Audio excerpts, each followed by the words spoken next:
There was a moment in Holland when a single tulip bulb sold for the price of a house on an Amsterdam canal.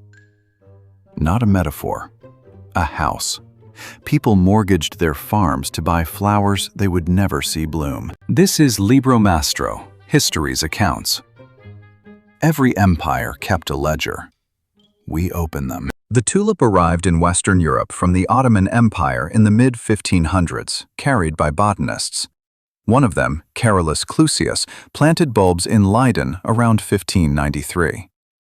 What made tulips special wasn't just their beauty, it was a quirk of their biology. Some bulbs were infected by a mosaic virus that produced flowers with spectacular broken patterns, flames of color across a single petal. And these broken tulips were completely unpredictable. You couldn't know in advance whether a bulb would bloom plain or patterned. The virus created randomness, and randomness created scarcity.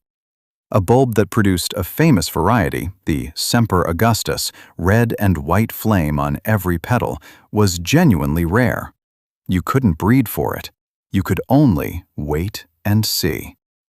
So owning one became a status symbol, like owning a Rembrandt. So far, this is just an expensive hobby for rich people. What turned it into a bubble was something else entirely. To understand why this happened in the Netherlands in the 1630s and nowhere else, you have to understand what the Netherlands was in the 1630s. It was the richest country in the world. The Dutch East India Company had given it a near monopoly on Asian trade. Amsterdam was the financial capital of Europe. The Dutch had invented the modern toolkit, joint stock companies, traded shares, sophisticated commodity markets. There was capital everywhere, looking for somewhere to go. A merchant class that had grown rich faster than it knew how to invest. And into this came a new instrument the tulip trade had quietly developed: the futures contract. Instead of buying an actual bulb, which you had to wait for, store, and physically deliver, you bought a contract promising a specific bulb at a future date. You paid a fraction up front. If the price rose before delivery, you sold the contract for a profit without ever touching the flower. That is where the hobby of wealthy gardeners became something far more dangerous. By 1636, tulip futures were being traded not in formal exchanges, but in taverns across Dutch cities. Anyone could join. You didn't need to be a merchant. You didn't need a garden. You needed a small deposit and the confidence that prices would keep rising. And prices were rising. Fast. At first, the reasons were partly rational: real demand from collectors, genuinely limited supply of rare varieties. The people who bought in 1634 and 1635 made real money. Word spread. New buyers entered. Prices rose. More buyers entered. Prices rose again. At the peak, in late 1636, a single Semper Augustus bulb reached around 10,000 guilders. A skilled craftsman in Amsterdam earned about 300 guilders a year. The bulb cost 33 years of his wages. And here is the detail that matters most. Most of these deals were paper contracts. The bulbs were still in the ground, growing, undeliverable until summer. People were trading promises about flowers that did not yet exist. In February 1637, the buyers stopped showing up. Historians still argue about why. Maybe a group of buyers in Haarlem failed to honor their contracts, and word spread that the market was thinner than anyone assumed. Maybe the price had simply climbed past the point where new buyers could afford to enter, and the chain broke. Whatever the trigger, the effect was instant. Prices fell 90% in weeks. A contract that had traded at 5,000 guilders was suddenly worth nothing, because no one would pay even 500. Sellers couldn't find buyers. The market froze. The Dutch authorities eventually ruled that the futures contracts could be voided for a small penalty, effectively declaring most of them unenforceable. It limited the damage. It also confirmed the market had no real legal foundation underneath it. The people who had borrowed to buy contracts lost everything. The rich, who had bought actual bulbs instead of paper, lost less. They still had the flowers. Now, a complication historians have added in recent decades. Tulipmania may not have been as catastrophic as the legend says.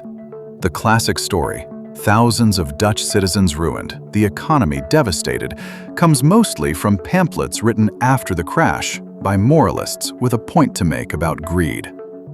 The hard economic data from the period is thin.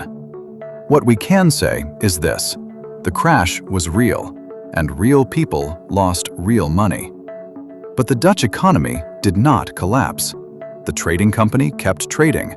Amsterdam stayed the financial capital of Europe for decades.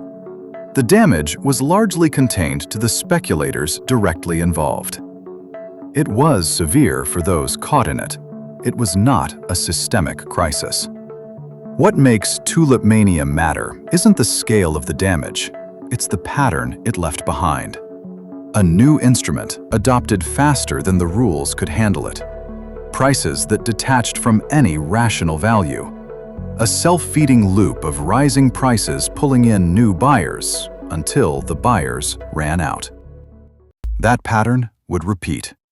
Again and again and again. 60 years after the tulip crash, the South Sea Company in England and John Law's scheme in France produced bubbles far larger and more destructive. Both followed the same structure: a new financial instrument, rising prices pulling in new buyers, a break from underlying value, a sudden collapse. In the 1840s, British railway mania saw thousands of investors pour money into railway schemes, most of which never laid a mile of track. In the 1990s, companies with no revenue and no business model were valued in the billions because everyone assumed prices would keep rising. In 2007, American house prices were treated as permanently high because they had risen for a decade. Each bubble has its own asset: tulips, shares, railway bonds, tech stocks, mortgages. The asset doesn't matter. What matters is the structure. A new instrument more people can access than understand, rising prices that manufacture their own demand, and a point where the buyers run out. Tulipmania didn't invent that structure. It was just the first time we wrote it down in enough detail to recognize it. The tulip was beautiful. That part is not in dispute. But it was never really about the tulip. The bulb was the excuse. The object, a society with new financial tools and too much spare capital, projected its dreams of endless appreciation onto. It could have been anything rare, visible, and fashionable. In that moment in history, it happened to be a flower. What Tulipmania actually documented is a tension in markets that we still haven't resolved 400 years later. New instruments let more people into markets that used to be closed to them. That broader access creates liquidity. It also creates the conditions for bubbles, because the new participants don't fully understand what they're trading, and because rising prices become their own justification. Regulators in every era since have tried to solve this. None have fully succeeded. The Semper Augustus is extinct. The pattern is not. A single flower once cost the price of a house, not because the flower was worth it, but because everyone believed someone else would pay more. That belief is the asset.